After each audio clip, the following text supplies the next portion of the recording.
This is Andy Purewal for ID Boxing. I'm joined by world champion Mikaela Mayer here in London. Mikaela, it's come back around again, but firstly, how are you? I'm doing great.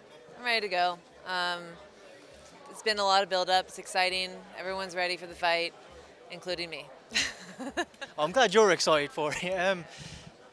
How did you find, obviously, going away on the disappointment of a fight falling through previously, maybe having a week or so off, I don't know, and then getting back into camp, obviously keeping your weight on point. How did you find that side of things? Because you have spoken in the past about moving up in the near future.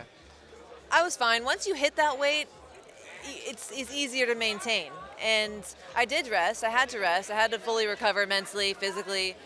So I took a little break, and then we picked up where we left off. Went right back into camp.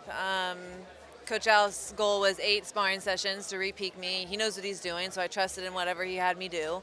And I feel fine. The weight's not a problem. I've held my weight down great. Didn't get higher than, 41. And it's coming off nicely. Baumgardner just wants to think that I'm struggling with the weight, but I'm not struggling with the weight. I'm absolutely fine, and I have the best team in the world. Everything we are doing is scientific, and I don't skip meals. I don't dehydrate myself. She's got it all wrong. She doesn't know how to cut weight. She doesn't know anything about it, so. What did you make of Alycia saying that you look kind of dried up like a raisin? I did not look dried up. She just hasn't seen me skinny. She does not used to see me skinny. She's the one who looked dried up. I think she was struggling a little bit. Mouth was super dry. Couldn't get her words out. Spitting all. Was that you? Was she spitting on you?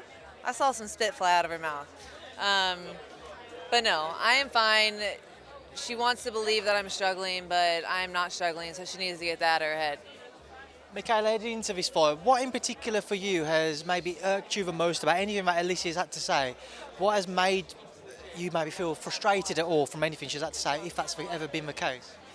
The only thing that frustrates me when she speaks is that she doesn't actually answer the question. She just says, listen, y'all just need to tune in on Saturday night and you're going to find out. Like, nothing she says is getting under my skin. First of all, I don't take anything personally. Second of all, I think she's just mad. She's just mad at me because I've had this career and she wants to think that for some reason it was handed to me, but it was not handed to me. Nothing is handed to you in boxing. You have to get into the ring and fight and you have to win, and that's what I've done. And she's just mad that it's taken her this long to get here.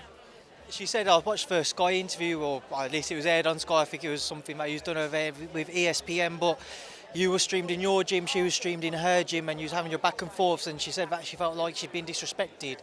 What were your thoughts when she was talking about that? She said what? She felt like maybe there was a lack of respect on your behalf towards her. Hey, I've said multiple times that I respect her as a fighter and that I think she's a good fighter and that I have trained very hard for her. I have not looked past her at all. She's the one constantly disrespecting me, saying that I'm trash, saying that I'm a trash fighter, that I've had everything handed to me, and that whatever, on and on and on and on. I've never said anything about that. Everything I've said about Alycia is facts. It's facts. She's, on paper, she really hasn't done much. She started boxing when she was 8 years old, didn't accomplish anything in the amateurs. That's fine. Amateurs are hard. It's hard to get to the top in the amateurs. And she came onto the scene as a pro, didn't have a promoter, obviously, because she didn't do anything in the amateurs. And then she had her shot with Terry Harper, and she did her thing, and now she's here. But that's her story. At the end of the day, I worked to get to where I am today, and I absolutely deserve everything that I have. And for some reason, she wants to discredit me, but I haven't done that with her. Mikaela, heading into Saturday night, what do you have to do to be successful? This is very much looked at as you being more of a boxer. She's looked at as maybe the heavier-handed of the two. You might disagree with that, but that's just how it's been portrayed. So what are your thoughts on how you have to be, what you have to do rather to be successful? Yeah, listen, we'll see if she has all the power that everyone's saying she has. I've trained for a very strong Alycia Baumgardner. I have. I'd be stupid to not. Look at her. I mean, she looks jacked. So, and she did have a nice knockout against Terry Harper. But, again, I don't think that she's fought somebody at my level. And I'm not going to be sitting there taking her big right hands. I'm not going to tell you exactly what I'm going to do, but what I admire about my style is it's versatile, and I can fight in all areas of the ring, and I can do multiple different things.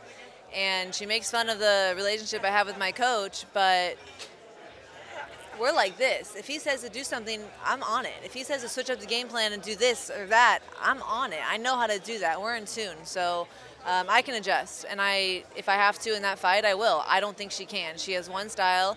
And if she can't land that big right hand on me and knock me out, what is she going to do? I don't think she has that second or third gear. And I don't think she can adjust the way I can. Mikaela, looking towards the main event as well, I know you're going to back Claressa Shields, but what are your thoughts on it? Obviously, you have Claressa, again, she's looked at as more of a boxer of two, Savannah the more heavier-handed of the two. What would you expect to go down in that fight?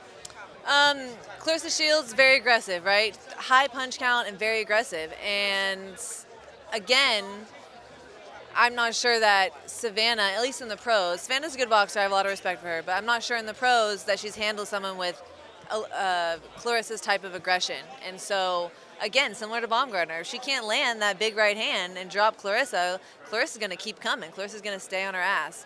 And I have Claressa winning that decision. Final one, Mikaela, just before I let you go, I'm sure I won't be the only one to ask you about it this week. Last week we heard news of a positive VADA test in the case of Conor Benn. Just want to get your thoughts and your reaction when you heard that news. I was never a huge fan of Conor Benn, so it's not like I was like, oh my God. But at the end of the day, it's like there's got to be more, there's got to be stricter testing. There's got to be stricter consequences, right? They're talking about just rescheduling the fight, but no. There needs to be more fear instilled in these athletes and in these camps to avoid them from thinking that they can take that risk because we want to keep that level playing field. So everyone's got to get on the same page. The testing's got to be equal across the board and more of it and more consequences. Well, Mikaela, my time with you has come to an end because I've just had a little tap on my shoulder, but I appreciate your time. Thank you for speaking to me and good luck on Saturday. Thank you. Appreciate it.